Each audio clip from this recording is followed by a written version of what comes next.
Legislative auditor finds wasteful spending, inadequate staffing, and gaps in security checks led to the New Orleans jailbreak. Jennifer Crockett reports the audit describes a department that does not police its own deputies.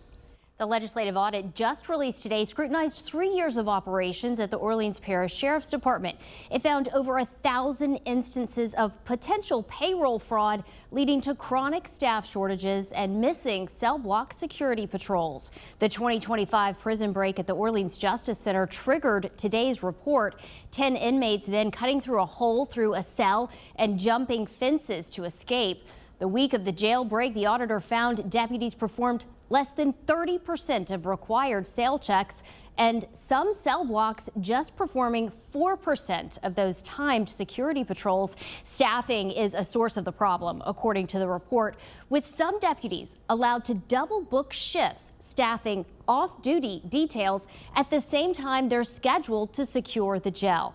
The auditor counting over 1,300 instances of what the report describes as this potential payroll fraud, involving 179 deputies over 3 years.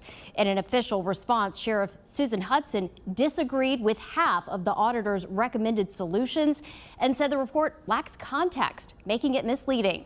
She did acknowledge low salaries and burnout has led to shortcuts. We have reached out to the sheriff for comment. The state auditor's office said it does not comment on investigative types of reports.